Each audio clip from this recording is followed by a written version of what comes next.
Let's make a pothole today on the potholder loom, which is actually identical on both the front and on the back. A lot of times our potholders won't be the same on front and back. They're slightly inverted on color or they're mirrored. Look at this. These are both identical front and back. This is the 4 Pinwheels Potholder, or Pinwheels of 4. And this fully charted pattern is free at Piglet's Portfolio Priceless Potholder Patterns. It's for free there at that website, and we have a link to that down below. And it's licensed under Creative Commons for free. We do have on our blog it all written out, so if you prefer not the chart version, we've had some visually impaired people actually say that the written version actually works really well for them, and because it's easier to see the over and under. So if you ever need that, we do have that written on our blog. The link is down below, and we do have our tutorials for right and left-handed people, so click down below to get those. Grab your supplies and we'll begin. Welcome to Good Knit Kisses. We're all about helping you stitch your love and love your stitches. I've got my supplies here, my loom tool, which I don't use as much, my crochet hook, which I use in the very end, and then my loops. So for the loops, you're going to need 20 of color A and 16 of color B. I'm using blue and red. Pick a nice contrasting color so that you can see that design pop out. All right, let's begin putting on our warp. We're going to begin with placing our loops vertically from top to bottom, bottom to top, pegs 1 through 18 as follows. Color A, which is blue in my case, pegs 1 through 3. Okay, so let's do pegs 1 through 3.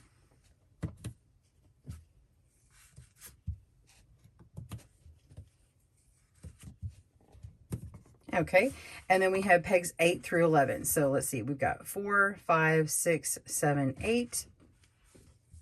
Place it on 8, stretch it. So you've got 4 that are you're leaving untouched for now, and we're going to put it on pegs 8 through 11. So 8, let's see, 9,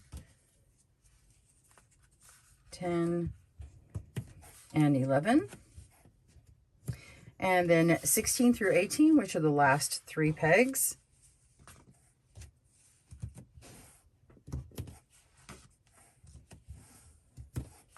And then color B, you're going to fill the remaining pegs.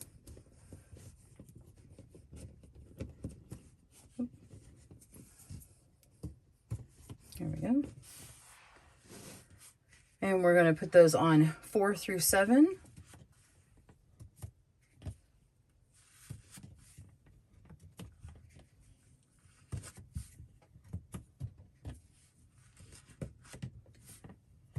And then 12 through 15. So I have 3 of my blue, 4 of my red, 4 of my blue, 4 of my red, and 3 of the blue. Okay. When you got that ready, meet me back up for the weave. For the weave, we're going to use the same color sequencing as we did on the warp.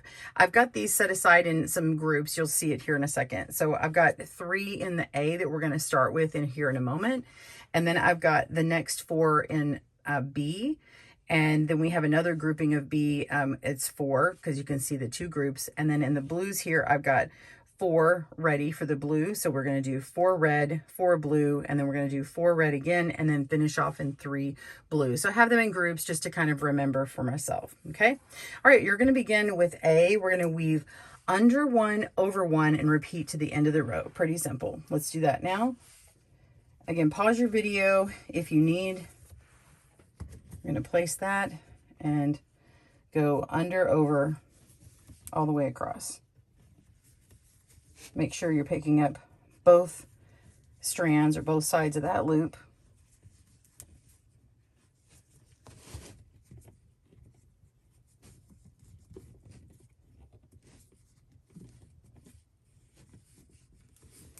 And you'll end in an over.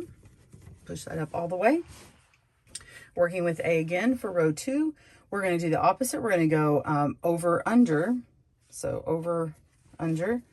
And repeat to the end of the row.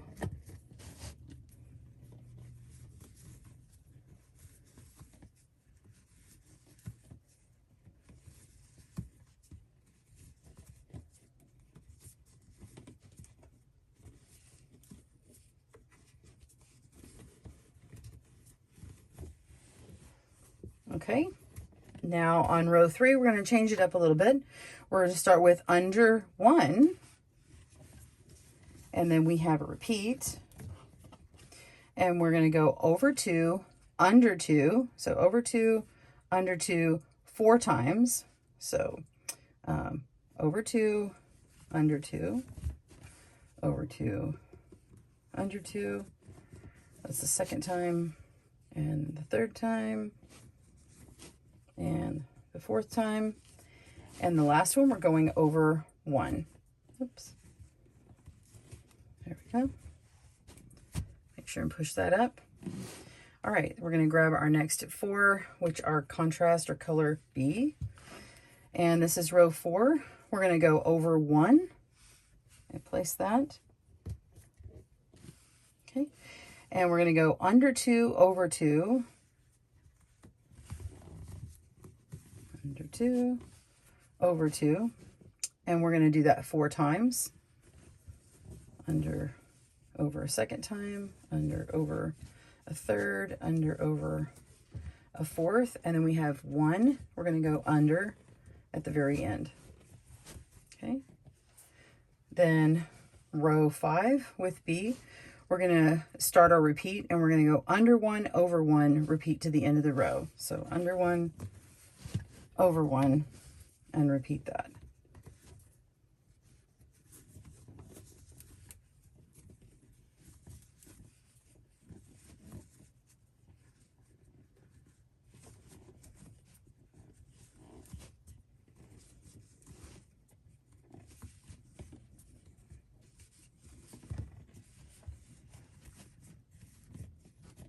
Okay, and the next row, we're on row 6 with B. We're going to start our repeat over 1, under 1, and repeat that. So over, under,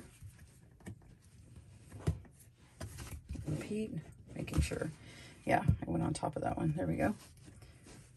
Repeat that across to the end.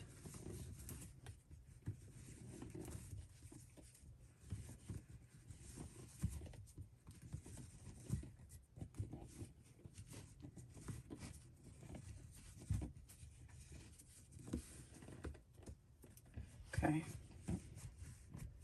and last of color B for now, which is row 7, we're going to weave under 1 and then start a repeat. Okay, so now we're going to go over 2, under 2, 4 times. So over 2, under, once, twice, 3 times, 4 times, and then the last one, go over 1, place that. We're ready for color A again, and we're going to be working with 4 this time.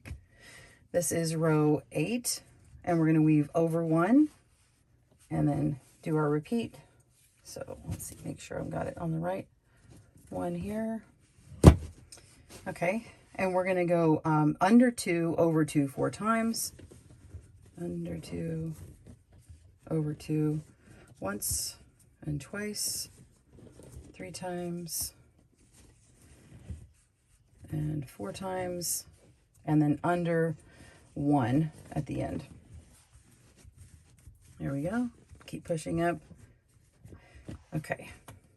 And now rows 9 through 16, we're going to repeat rows 1 through 8. All right, so we're going to look at row 1. And with A, we're weaving under 1, over 1, all the way across.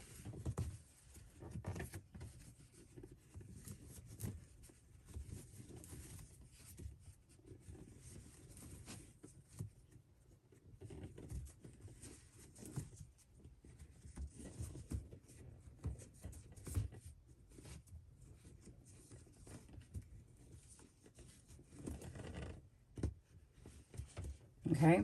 So go ahead and repeat that. If you want to rewind and look at your video again, you're going to do that. Repeat until you finish row 16, and I'll join you for rows 17 and 18 and show you how to finish off at the end here. All right, pause your video. I will see you at the end of row 16.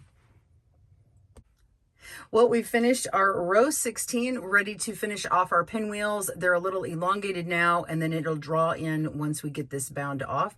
So I'm going to begin the last 2 rows. We're working with row 17, and you can see I have my crochet hook out, and this is just to help me lift up a few of these. If you've seen these videos before, I'm doing the same that I've done before. We're going to begin with row 17 with a weave under 1 over 1. So I'm going to pick up this first stitch here and place my loop on. So I just pick it up and then put that down, and now I have this loop to work with. And I'll pick up every other one of these, since I'm just skipping every other one, and I'll pull up maybe like 3 or 4 at a time and then lay my loop down. It's much easier. So I'm going to pick up this one, this one, this one, and this one. So I'm just going backward, picking those up,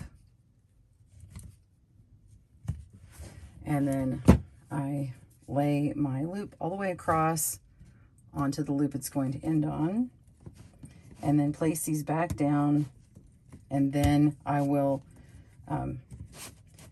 pick that one up again, this long one, and do that again. So we're going to do this one, this one, this one, and this one, and this will get us all the way across the row.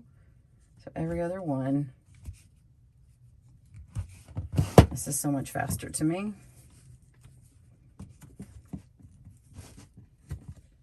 Not that I'm in a hurry, but if you were creating a lot of these for a present, you might want to be in a hurry. Or maybe you make them for craft sales. Comment down below. Do you like to make them for fun, for friends, or do you sell them? All right, I'm going to push that down a little bit and get my last row. Row 18 with A, we're going to weave over 1, under 1. So I can simply place this on here for the over part, and then we're going to go under this next one. I like to get it locked in first with just one if I can, and it can be loose. All right, and now we're grabbing every other one, and they're going to be the ones that are kind of shoved down at the bottom. A little easier to spot now. So I'm going to pick up 4 of them, lay that long loop down,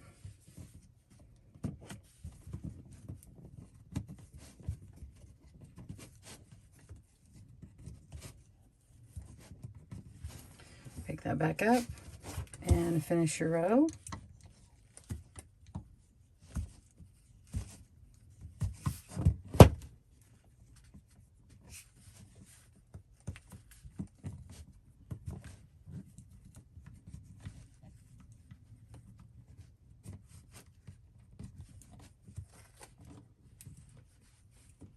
There we go. You have your finished pinwheels on the loom, and now we're going to take them off with binding off. So catch up if you haven't, pause your video, and I'll meet you back for the bind off. Whenever I bind off on the potholder looms, I go the opposite of where this black peg is. Wherever you want to start is fine. I usually go to this corner, and I will work on this top row first, but I go 1 over. It's just what I do for a memory thing for me. So I'm going to go to this first peg on the vertical row, pick that up, and then we're going to go to the first peg on the top row, pick that up, and just simply pull the bottom through. You can use your fingers if you need to as well. Then go to the next one, pick up, and pull it through. So if it doesn't go for you, then you just pick up and loop over like that. Pick up the next one and loop over. That's it. You're just going to go all the way around the loom until you get to this second to last peg. Pause your video. I will meet you there, and we will finish it off together. See you soon. Okay, so I picked up the very last stitch that was on the peg. I'm going to set my loom aside, and now we're just going to pull it through. And we have one more loop. I'm going to connect it with that corner so it's closed off. So this very first one that's laying here happens to be blue. Pull that on through, and now you have a loop. Before I go on, I like to go ahead and hand block this out. So I stretch it on each of the sides just to kind of square it up a little bit. It just works well when I've got the loop on the end here like that, and then kind of go across. Okay, so here we go, and that loop is there holding on. And we're just going to go into the back. Doesn't really matter actually, because it's reversible. And then I'm going to go through another loop. So I take it off of that one and then pull that loop on through. Okay. And then I'm going to let go of it and go through another loop that's nearby. Just a single one. It doesn't have to be two of them. I'm just going through one strand is what I mean. And then pull on that through. And once you feel like you've got it in there, you are good to go. So that's what this pinwheel looks like here.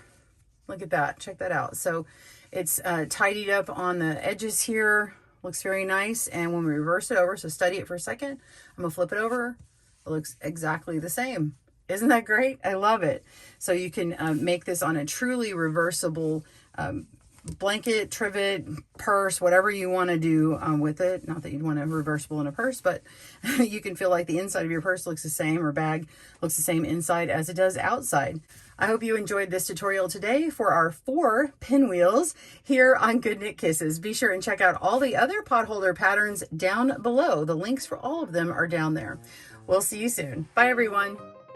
Thanks for joining us today, where we help you stitch your love and love your stitches. See you again soon.